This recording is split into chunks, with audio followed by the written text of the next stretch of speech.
తెలంగాణ విత్తనాభివృద్ధి సంస్థ చైర్మన్ సందేశ్ రెడ్డి గారిని సందేశం ఇవ్వాల్సిందిగా కోరుతున్నాను. వేదిక మీద ఉన్నటువంటి పెద్దలు, ఈ కార్యక్రమానికి అధ్యక్ష వహిస్తున్నటువంటి, నిన్ననే విత్తనానికి సంబంధించినటువంటి ఒక వ్యాసం సాక్షిగా రాసి అన్న దిలీప్ రెడ్డి అన్న గారికి, నాకు గత 10 సంవత్సరాల నుంచి వ్యవసాయానికి సంబంధించినటువంటి అన్ని విషయాల్లో విత్తనాలతో పాటు ప్రతి అంశంలో నన్ను గైడ్ చేస్తూ ముందుకు నడుపుతున్నటువంటి దొంతి నరసింహారెడ్డి అన్న గారికి మరొకసారి పర్యావరణం మీద, దాంతోపాటు అనేక రైతు సమస్యల మీద కూడా నిత్యం పనిచేస్తూ మాలంటోళ్లకు మార్గదర్శకంగా ఉన్నటువంటి పురుషోత్తరం రెడ్డి సార్ గారు, అట్లాగే వైస్ ఛాన్సలర్ రాయరెడ్డి సార్ గారు ఈ కార్యక్రమాన్ని మీరేసుకొని గత కొన్ని సంవత్సరాలుగా ట్రెడిషనల్ విత్తనాల మీద కార్యక్రమం చేస్తూ విస్తృతంగా ప్రచారం చేస్తూ విద్యార్థులకు కూడా సందేశాలు పుస్తక రూపంలో అందిస్తున్నటువంటి లీలా లక్ష్మారెడ్డి గారు, లక్ష్మారెడ్డి అన్న గారికి, అట్లాగే ఒరిస్సా నుంచి వచ్చినటువంటి గుడియ గారికి, అట్లాగే ఛత్తీస్గఢ్ నుంచి వచ్చినటువంటి జాకబ్ గారికి, నాతో పాటు వచ్చినటువంటి రైతు నాయకులు నల్లమల్ల వెంకటేశ్వరరావు గారికి, మీడియా మిత్రులకు, వివిధ ప్రాంతాల నుంచి వచ్చినటువంటి రైతులకు, రైతు సోదరులందరికీ కూడా పేరు పేరుగా ప్రతి ఒక్కరికి కూడా నమస్కారం తెలియజేస్తా ఉన్నాను. ఒక మంచి అవకాశాన్ని, అంటే మంచి ఒక వేదికలో పాల్గొనే అవకాశం నాకు కల్పించినందుకు ఈ యొక్క సంస్థ వారికి మరొకసారి కృతజ్ఞతలు తెలియజేస్తా ఉన్నాను. అక్కడ చూస్తే చిన్నతనం గుర్తొస్తా ఉంది.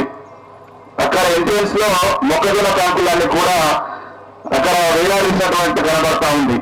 ఇక్కడ విత్తనాలు కూడా మట్టి పాత్రలలో అందులో పెట్టినటువంటి పరిస్థితి ఉంది. అంటే చిన్నప్పుడు చదువుకునే సమయంలో మన ఇండ్లలో దూరాలకు, ఆశాలకు మక్క కంకులు విత్తనాల కోసం తగిలించడము, అట్లాగే ప్రతి విత్తనాన్ని కూడా కుండలలో పెట్టుకొని బూడిదలో కలుపుకొని నెక్స్ట్ పంట సమయానికి దాన్ని కలపకుండా మన విత్తనాలను మనం వేసుకునేటువంటి సందర్భం అంతా కూడా ఈ సందర్భంలో గుర్తు చేసుకునే పరిస్థితి.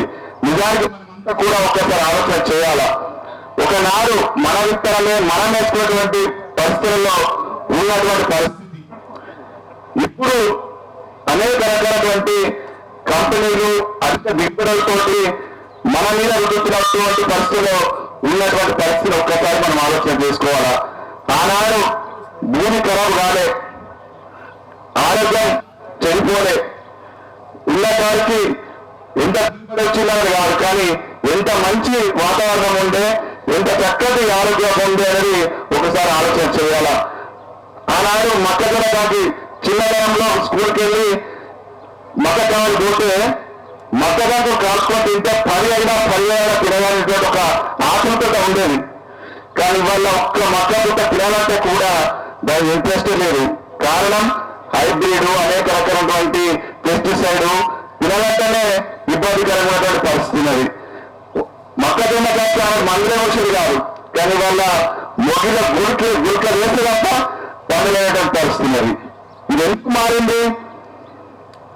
అధిక దిగుబడుల కోసమని అనేక రకాలుగా మన మీద ప్రయోగం చేసి ఇవాళ మనం ట్రెడిషనల్ విత్తనాలను మర్చిపోయే విధంగా అనేక రకాల కంపెనీలు మనల్ని రుద్ది మనల్ని అటువైపు మళ్లించి ఇవాళ మన ఆరోగ్యాన్ని ఖరాబ్ చేస్తూ ఎవరు బాగుపడుతున్నారు? బాగుపడుతూ ఉన్నారు. ఏ గ్రామానికి వెళ్ళినా, ఏ గ్రామాల్లో చూసినా కానీ 10-15 మంది క్యాన్సర్తో చనిపోతున్నటువంటి పరిస్థితి ఉన్నది. ఇది 50 ఏళ్ల క్రితం పరిస్థితి లేదు. ఎందుకు వచ్చింది? కేవలం పెస్టిసైడ్. దీనివల్లనే ఇవాళ ఆరోగ్యం ఖరాబై గ్రామాల్లో జనాలంతా కూడా అనేక రకాల వ్యాధులు బాధపడి చనిపోతున్నటువంటి పరిస్థితి. ఇది మార్చుకోకపోతే బాధితరంలో ఊహించుకుంటేనే చాలా కష్టంగా కనిపిస్తా ఉన్నది. మేము మొన్న చూసినాం, నర్సల్లో నేను ములుగు జిల్లా పోయినాం. ఆదివాసి గ్రామాలు అవన్నీ వాళ్ళకి ఏం చెప్పారు. అక్కడ విత్తనోత్పత్తి మొక్కజొన్న విత్తనోత్పత్తి చేయాలని చెప్పేసి బౌలగట్ కంపెనీలన్నీ కూడా విపరీతమైనటువంటి పెస్టిసైడ్లు వాళ్ళ పంటల చేల పలికిపోతేనే మెడనొప్పులు కీళ్ళ నొప్పులు ఒక పొరపాటున మొక్కజొన్న కలిపితే వాళ్ళంతా కూడా పెలాసిస్ వచ్చి మంచాల పడిపోయి కొందరికి చనిపోయినటువంటి పరిస్థితి చూసినాం. చాలా గ్రామాల ఆదివాసీ దృశ్యాలలో మేము ఇంటింటికి పోతుంటే అనేక రకాల దృశ్యాలు ఎవరి కోసం ఈ పెస్టిసైడ్ వాడి మనం బాగా ఖరాబ్ చేసుకొని ఎందుకు అభిప్రాయం చేయాలి అని రేపు అనుమవుతుందో ఒకసారి ఆలోచించుకోవాలి. చాలా రోజులుగా కొంత మార్పు వస్తా ఉన్నది. ఆర్గానిక్ విత్తనాలు వాడాలి, మన ఆరోగ్యం కాపాడుకోవాలనేటువంటి కొంత వస్తా ఉన్నది. దానికి అందరం కూడా ముందుండి దీన్ని గ్రామాలలో విస్తృతంగా ప్రచారం చేసి ట్రెడిషనల్ విత్తనాలు వారి దిశలో తీసుకోకపోతే ఇవాళ ఈ పర్యావరణాన్ని సమాజాన్ని ఆరోగ్యాన్ని కాపాడడానికి దూరపడతాం. చాలా మంది అధిక దిగుబడి వస్తుంది అంటున్నారు. అధిక దిగుబడి వచ్చి అధిక డబ్బులు వచ్చి చేసేది మన ఆరోగ్యాన్ని ఖరాబైనప్పుడు మనమే భూమికి దూరం అవుతున్నప్పుడు ఆ డబ్బులు వచ్చి మనం ఏం చేయగలుగుతాం? ఒకనాడు దిగుబడి తక్కువ రావచ్చు, ఈ పెస్టిసైడ్ లేనప్పుడు దిగుబడి అయిపోయినప్పుడు దిగుబడి తక్కువ వచ్చింది కావచ్చు, కానీ పెట్టుబడి కూడా తక్కువనే ఉండే అన్నారు. ఇవాళ రెండు పెట్టుబడి పెరిగింది, దిగుబడి పెరిగింది. కానీ ప్రయోజనం రైతు మాత్రం ఏమైంది? ప్రైవేట్ కంపెనీలకు, పెస్టిసైడ్లకు, ఫర్టిలైజర్లకు వాళ్ళకి లాభం దొరుకుతుంది, కానీ రైతుకు ఏ రకాలుగా ఉపయోగపడలేదు.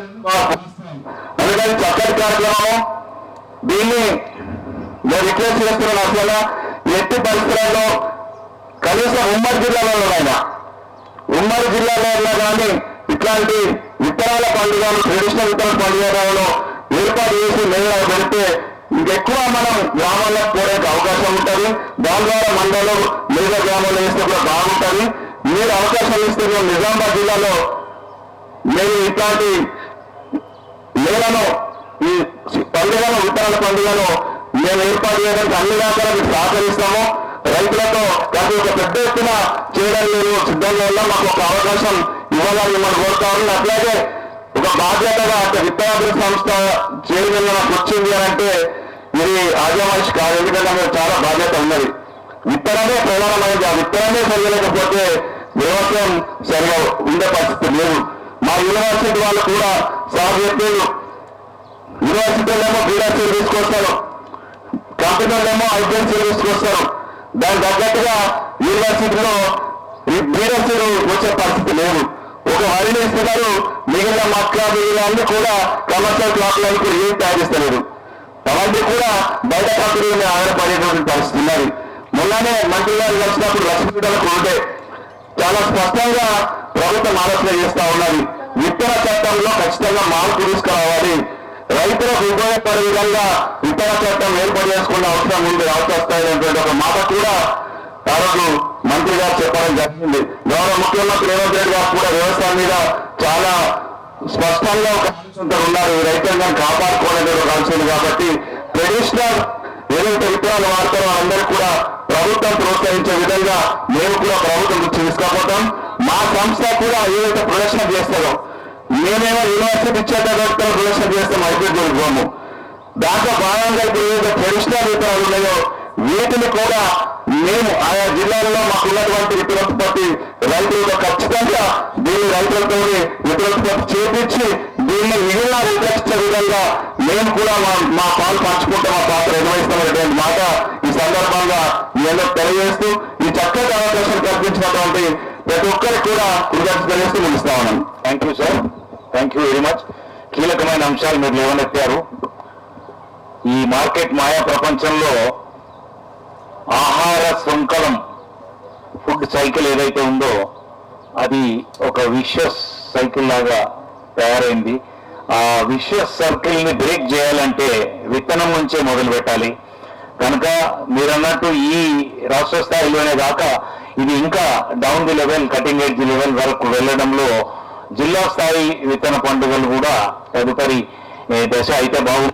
మీరు దానికి చొరవ తీసుకొని నిజామాబాద్ నుంచి మొదలు పెడితే మేమంతా హృదయపూర్వకంగా అభినందిస్తాం. మీరు ఆ మాట ఇచ్చినందుకు ధన్యవాదాలు చెప్తూ